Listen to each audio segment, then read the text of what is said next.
আমার গল্পপ্রিয় বন্ধুরা, কেমন আছো তোমরা? আশা করি ভালো আছো, আমিও ভালো আছি। তোমাদের মজা দিতে আমি আরও একটি মজার গল্প নিয়ে এসেছি। গল্পটি শুনলে তোমাদের রড দিয়ে ঝরনার মতো পানি বেরিয়ে আসবে। তো বুঝতেই পারতেছ গল্পটা কেমন ইন্টারেস্টিং হতে চলেছে, তাই দেরি না করে কানে হেডফোন পরে নাও। আর যারা আমার সাথে কথা বলতে চাও বা ইমো নাম্বার পেতে চাও, আমি ভিডিওর মধ্যে নাম্বার দিয়ে দেব, আপনারা ভিডিও কলে আমার সাথে মজা করতে পারবেন। চলো তবে আর দেরি না করে শুরু করা যাক। আমরা বৃষ্টির কারণে একটি গাছের নিচে দাঁড়িয়ে বৃষ্টির থামার অপেক্ষা করছিলাম।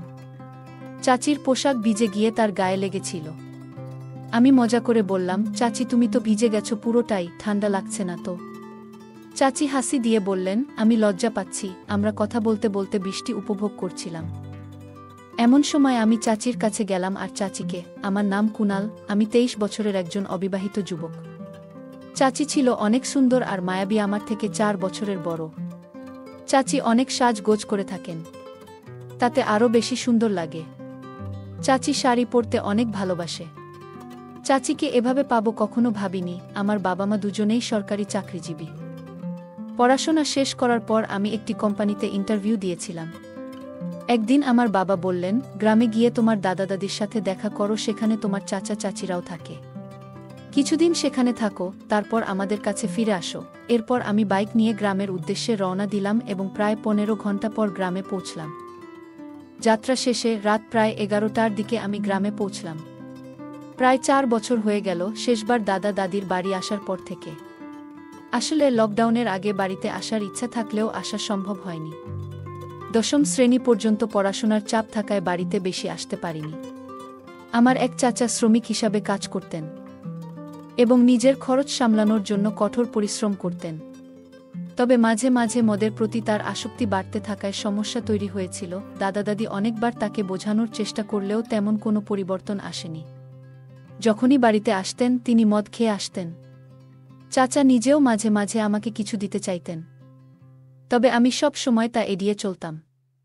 চাচির সাথে আমাদের সম্পর্ক ছিল বন্ধুত্বপূর্ণ, তিনি সব সময় আমার খেয়াল রাখতেন। তাকে আমি শুরু থেকেই মনে মনে ভালোবাসতাম। আমার চাচিও খুব কাছের ছিলেন। চাচার জন্যে তিনিও মাঝে মাঝে মদ পান করতেন। আমরা রাতে বসে অনেকক্ষণ গল্প করতাম। আমার চাচি বিয়ে করেছেন এবং তিনি আমার থেকে মাত্র 4 বছরের বড়।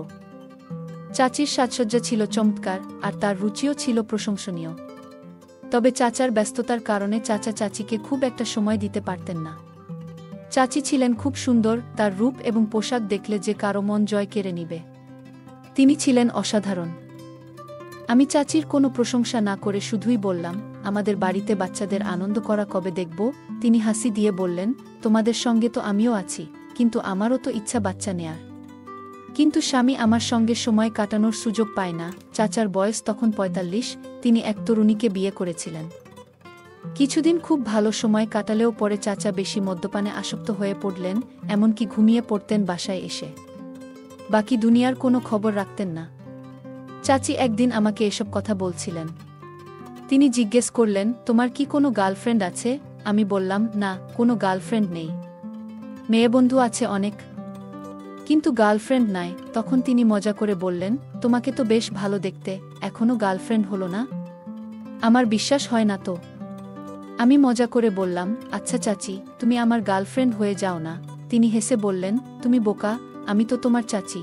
আমি আবার বললাম, আমি তো শুধু মজা করছিলাম। পরে চাচি বললেন, তোমার চাচা কি কখনো আমাকে বেড়াতে নিয়ে গেছে?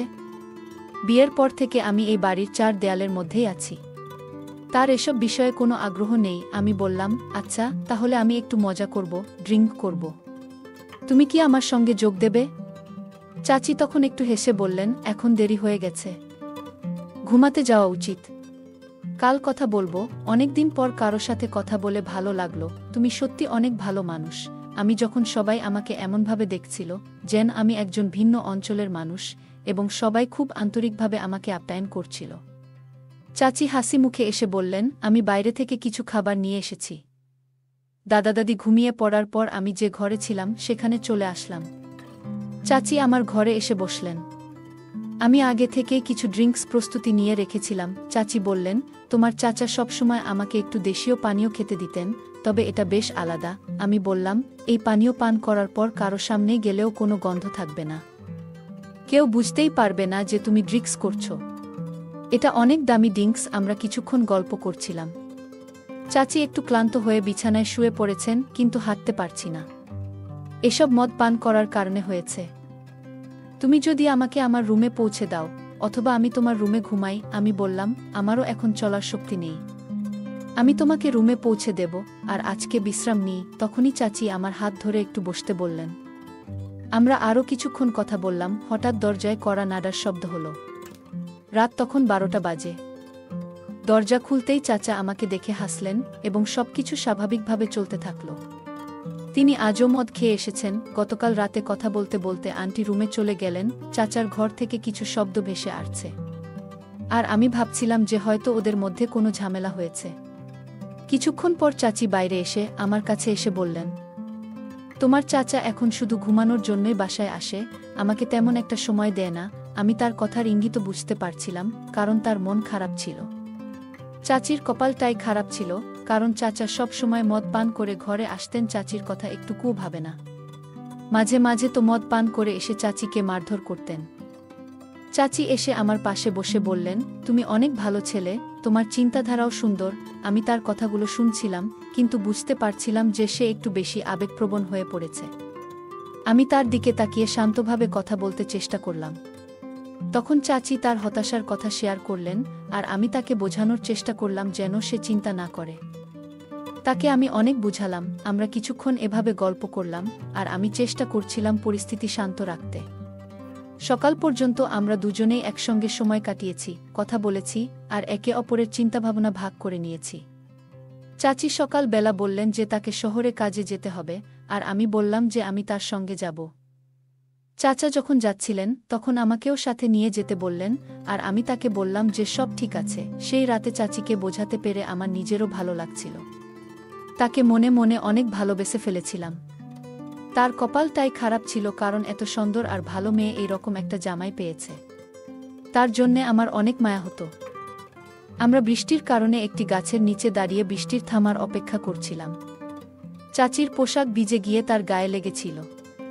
আমি মজা করে বললাম, চাচি তুমি তো ভিজে গেছো পুরোটাই, ঠান্ডা লাগছে না তো? চাচি হাসি দিয়ে বললেন, আমি লজ্জা পাচ্ছি। আমরা কথা বলতে বলতে বৃষ্টি উপভোগ করছিলাম। তখন আমরা বাইকে উঠলাম, আর চাচি আমার কোমর ধরে শক্ত করে বসেছিলেন। দুপুর 1টা বেজে গিয়েছিল, আর আমাদের গন্তব্যে পৌঁছাতে আরও 2 ঘন্টার মতো লাগবে। কিছু দূর গিয়ে আমরা একটা দোকান দেখলাম, সেখানে একটু বিশ্রাম নিয়ে কিছু খাবার কিনলাম। পরে আবার রওনা হলাম। কিছুক্ষণ পর আবার বৃষ্টি শুরু হলে আমরা একটি ছাউনি খুঁজে সেখানে দাঁড়ালাম। বৃষ্টির আওয়াজের মাঝে আমরা গল্প করতে করতে সময় কাটাচ্ছিলাম। বাইকে চড়া ও বৃষ্টি উপভোগ করতে করতে দিনটা অনেক সুন্দর কেটেছিল। আমরা একটানা বৃষ্টি আর বাইকের আওয়াজের মাঝে মুগ্ধ ছিলাম। দিনটা আমাদের জন্যে অনেক ভালো ছিল। চাচি বলল, এই রকম দিন আমি আমার জীবনেও পাইনি। যদিও ভিজে যাওয়ার কারণে একটু অস্বস্তি হচ্ছিল, তবুও আমরা দুজনেই বৃষ্টির সৌন্দর্য উপভোগ করতে শুরু করেছিলাম। চাচি একদিন মজা করে বলছিলেন, আমি সারা জীবন এমন একজন মানুষের স্বপ্ন দেখেছি যে আমাকে সত্যিই বুঝতে পারে। তার স্বামী কাজের জন্য বাইরে ছিলেন, আর আমাদের সেখানে 3 দিন থাকতে হয়েছিল। সেই কারণে চাচি বললেন, আমাদের তো এখন 3 দিন একই জায়গায় থাকতে হবে, তুমি চাইলে আমাকে গল্প শুনিয়ে রাখতে পারো। আমরা আলাদা রুম পেলেও চাচি মাঝে মাঝে আমার কাছে এসে গল্প করতেন, আমার সাথেই থাকত। তিনি বললেন, তুমি চলে যাবে, কিন্তু আমি এখানে কিছুদিন থাকব, তাই সময়টা মজায় কাটানো যাক। আমিও ঠিক সেটাই চেয়েছিলাম, তাই কিছু গল্পের বই নিয়ে এসেছিলাম, যাতে আমরা দুজনেই ভালো সময় কাটাতে পারি।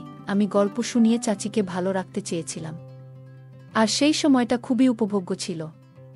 আমরা 3 দিন কাটিয়ে দিলাম বিভিন্ন গল্প আর হাসি তামাশা। পরে যখন আমি শহরে ফিরতে শুরু করি, চাচির চোখে একটু মন খারাপের ছাপ দেখা গেল। তিনি আমাকে বললেন, তোমার মতো মানুষকে মনে রাখবো সবসময়। আমি কাজের জন্য শহরে ফিরে গেলাম, আর চাচি মাঝে মাঝে আমাকে ফোন করে বলতেন, কখনো সময় পেলে আবার এসো, তোমার সঙ্গে আড্ডা দিতে আমার ভালো লাগে। চাচি আমাকে মন থেকে ভালোবেসে ফেলেছিল। তার সাথে কাটানো সময়গুলো অনেক ভালো ছিল। চাচি আমাকে ফোনে একদিন বলেছিলেন, যখনই তোমার ইচ্ছে হবে, আমার দরজা তোমার জন্য সবসময় খোলা থাকবে। মজা করে আমি বললাম, চাচি, এইবার আমি সারা রাত তোমার সাথে গল্প করতে চাই। তিনি হেসে বললেন, তুমি অনেক চালাক, শুধু ইঙ্গিত দিয়েই সব বুঝে গেলে। পরদিন আবার আমি গ্রামের দিকে রওনা হলাম, কারণ আমার বাবার একটা গুরুত্বপূর্ণ কাজ সেখানে বাকি ছিল। আগেই চাচিকে জানিয়ে রেখেছিলাম। সেই রাতে আমরা একটা পরিকল্পনা করেছিলাম। চাচি বলেছিলেন তিনি ঘরে অপেক্ষা করবেন, আর আমি এসে তাকে গল্প শোনাব। যখন ঘরে ঢুকলাম, হঠাৎ ঘরের আলো জ্বলে উঠল, আর সামনে দাঁড়িয়েছিলেন চাচা। আমি কিছুটা অবাক হয়ে গেলাম, মুখটা লুকিয়ে বাইকের দিকে দৌড় দিলাম। কিন্তু ততক্ষণে গ্রামবাসীরা এসে আমাকে ধরে ফেলল। চাচা এসে বললেন, কি হয়েছে এখানে? আমি চুপ করে থাকলাম। গ্রামবাসীরা আমার থেকে জানতে চাইল কি চলছে। আমি ভেবেছিলাম আর লুকিয়ে রাখার কোনো মানে নেই, তাই সবার সামনে বললাম, আমি চাচিকে খুব শ্রদ্ধা করি এবং তাকে ভালোবাসি। আমি মজা করে বলেছিলাম আমাদের মধ্যে শুধু গল্পের সম্পর্ক, কিন্তু চাচা সেটা ভুল বুঝেছিলেন। তারপর আমি বুঝতে পারলাম পরিস্থিতি সবার সামনে পরিষ্কার করা দরকার। শেষমেশ আমরা মিলে পরিস্থিতি স্বাভাবিক করলাম আর মজা করে বললাম এটা শুধু ভুল বোঝাবুঝি ছিল। পরে আমি আবার কাজে ফিরে গেলাম আর সবকিছু ঠিক হয়ে গেল। একদিন এক ভয়ানক ভুল বোঝাবুঝি হলো। চাচি আর আমাকে একসাথে দেখে ফেলেছিল। চাচা একজন আমার চাচিকে কিছু অসম্মানজনক কথা বলল। চাচি হঠাৎ বললেন, এতদিন ধরে তুমি যদি আমাকে সময় দিতে, তাহলে আজ এই পরিস্থিতি হতো না। আমি একজন নারী, আমারও কিছু ইচ্ছা আছে, কিন্তু তুমি সবসময় ঘরে এসে ঘুমিয়ে পড়ো আর আমার কথা কোনোদিন ভাবো না। এই কথাগুলো শোনার পর পরিস্থিতি আরও জটিল হয়ে গেল। আমি আর চাচি দুজনেই হতবাক হয়ে গেলাম। আমি দ্রুত বাবাকে ফোন করে সব জানালাম। বাবা বললেন, এই পরিস্থিতির সমাধান দরকার, কোনোভাবে এটাকে ঠিক করতে হবে। এরপর চাচা বললেন, আমার আর এই ব্যাপারে কোনো সহ্যশক্তি নেই, আমাদের সম্পর্ক এখানে শেষ। চাচা আর চায়ের সাথে কোনো সম্পর্ক রাখবে না। সবার চোখে জল এলো, আর কাঁদতে কাঁদতে আমরা সেখান থেকে চলে এলাম। সেই মুহূর্তে বুঝতে পারছিলাম না কি করব। পরিস্থিতি এতটাই জটিল হয়ে গিয়েছিল যে কিছু বুঝে ওঠা সম্ভব হচ্ছিল না। আমার আর চাচির মানসিক চাপের কারণে ভেঙে পড়েছিলাম। আমি খুবই দ্বিধায় ছিলাম, কি করব বুঝতে পারছিলাম না। বাইক চালানোও কঠিন হয়ে যাচ্ছিল। আস্তে আস্তে হেঁটে প্রথমে হাসপাতালে পৌঁছালাম। সেখানে কয়েকদিন থাকার পর কিছুটা সুস্থ হলাম। এর মধ্যেই আমার মনে হলো কিছু সময়ের জন্য দূরে থাকাই ভালো হবে। তাই আমি আমার কাজের জায়গায় ফিরে গেলাম, চাচির সঙ্গে কিছু দূরত্ব রাখার জন্য। তখন চাচি আমাকে বললেন, আমরা এত ঝামেলা পেরিয়ে এসেছি, যেন আমরা এখন একে অপরের আরও কাছাকাছি। আমি মজা করে বললাম, তুমি সবসময় আমার বিশেষ একজন ছিলে, আর তুমি আমার জীবনে অনেক বেশি গুরুত্ব রাখো। চাচি হেসে বললেন, তুমি আমার কল্পনার চেয়েও ভালো। আমি সবসময় তোমার মতো একজনকে চেয়েছিলাম। আমি তখনও একটু দ্বিধায় ছিলাম, কিন্তু বুঝতে পারছিলাম যে আমরা দুজনেই এই অবস্থায় এসেছি খুব ভালোভাবেই। আমি বললাম, এখন আমরা যা পেয়েছি তা হারানোর থেকে অনেক বেশি মূল্যবান। আমি নিশ্চিত তোমাকে কখনো একা ছেড়ে যাব না। আমরা দুজনেই তখন অনেক কথা বললাম, হাসলাম এবং ভবিষ্যৎ নিয়ে নতুনভাবে ভাবতে শুরু করলাম। আমরা বিয়ে করে ফেলি। মাকে ফোন করে বুঝিয়ে বললাম, মা, আমি সত্যি একটা বড় ভুল করেছি, আমাকে ক্ষমা করে দিও। তুমি জানো আমি এর আগে এমন ভুল কখনো করিনি। এবার আমি বিয়ে করেছি, আমাদের সম্পর্কটাকে মেনে নাও। প্রথমে মা আমাকে কিছু কথা শোনালেন, তারপর আবেগে ভেঙে পড়ে বললেন, তোমার বাবার সাথে কথা বলবো, যদি উনি রাজি হন তবে তুমিও ঘরে ফিরতে পারবে। আমি একবার তোমার বাবার সাথে কথা বলে দেখি, তবে সে হয়তো রাজি হবে না। বাবা রাজি হননি। তারপর আমরা অনেক দূরে বাসা ভাড়া নিয়ে থাকতে শুরু করি। কিছুদিন চাচি অনেক মন খারাপ করে থাকত, কিন্তু সময়ের সাথে সাথে আমার ভালোবাসায় সে স্বাভাবিক হয়ে গেছে। সে এখন আমার সাথে থেকে অনেক খুশি। আমিও তাকে কাছে পেয়ে অনেক খুশি ছিলাম। 2 বছর পর আমি মাকে ফোন করলাম যাতে আমাদের সম্পর্কটা তারা মেনে নেয়। আমি বললাম, মা, আমরা 2 বছর পর বাবা মা হয়েছি, আমাদের অনেক কিছু পেছনে ফেলে এসেছি। যখন মাকে জানালাম তিনি নাতি পেয়েছেন, তখন তিনি খুশিতে কেঁদে ফেললেন আর বললেন, তোমার বাবাকে এটা জানাতে হবে, একবার আমাদের বাড়ি এসো। আমার মনে হচ্ছিল বাবা এবার নিশ্চয়ই রাজি হবেন, এবং ঠিক তাই হলো।